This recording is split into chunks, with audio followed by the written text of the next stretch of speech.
নমস্কার বন্ধুরা, Molly's kitchen থেকে সবাইকে স্বাগত। আশা করি আপনারা সবাই ভালো আছেন, আমিও খুব ভালো আছি। আজকে যে রেসিপিটা বানাতে চলেছি সেটি হলো পৌষ পার্বণের পিঠেপুলি। এই পিঠেপুলি বানাতে আমি এখানে নিয়েছি সুজি দিয়ে পিঠেপুলি বানাবো। সুজিগুলো আমি এখানে মিক্সিতে গুঁড়ো করে নিয়েছি, হালকা গুঁড়ো হালকা গোটা আছে, এরকমভাবে গুঁড়ো করেছি, তাহলে কিন্তু খুব সুন্দর হবে খেতে। তারপরে আমি কড়াইতে জল দিয়ে দিলাম, জল দিয়ে সামান্য লবণ দিয়ে জলটা ফুটে এলেই আমি দেব ময়দাগুলো।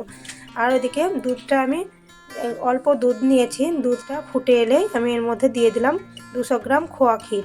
তার খোয়া ক্ষীর আর সামান্য খেজুর গুড় দিয়েছি। তারপরে আমি ওগুলো নেড়ে চেড়ে ওটা ভালো করে আমি ক্ষীরসা বানিয়ে নেব।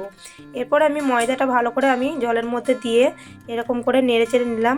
অল্প জল তুলে রাখলাম, তার কারণ পরে লাগতে পারে বলে। এবার আমি ভালো করে মেখে নেব ময়দাটাকে।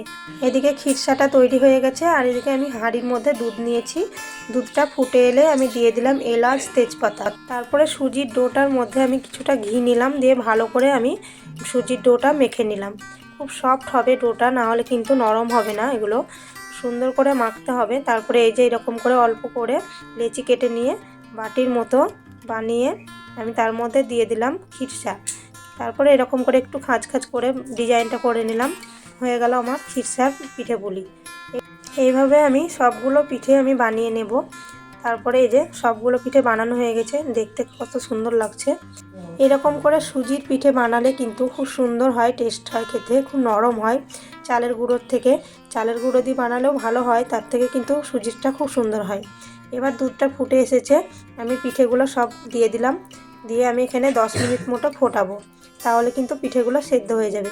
10 মিনিট মতো ফোটানোর পরে কিন্তু আমি দিয়ে দেবো এখানে খেজুর গুড়, তাহলে কিন্তু খেতে খুব সুন্দর হয়। তারপরে আরও কিছুক্ষণ ফুটিয়ে নিয়ে আমার হয়ে যাবে পিঠেগুলো। আশা করি ভিডিওটা ভালো লেগেছে। ভালো লাগলে লাইক কমেন্ট শেয়ার। যারা ফেসবুক থেকে দেখছেন পেজটা ফলো করে দিবেন, যারা ইউটিউব থেকে দেখছেন চ্যানেলটা সাবস্ক্রাইব করে দেবেন, এই অনুরোধ রইল। শীতের এই পিঠেপুলি খেতে কিন্তু খুব সুন্দর লাগে, আর এর মধ্যে যদি খেজুর গুড় না দেওয়া হয় তাহলে কিন্তু ভালো লাগে না। খেজুর গুড়টা দিলেই কিন্তু টেস্টটা দ্বিগুণ হয়ে যায়। দেখুন কতটা নরম হয়েছে পিঠেগুলো, আর পুরো পুরটা ভরা আছে, দেখতেও কত সুন্দর লাগছে, খেতেও কিন্তু খুব সুন্দর হয়েছিল।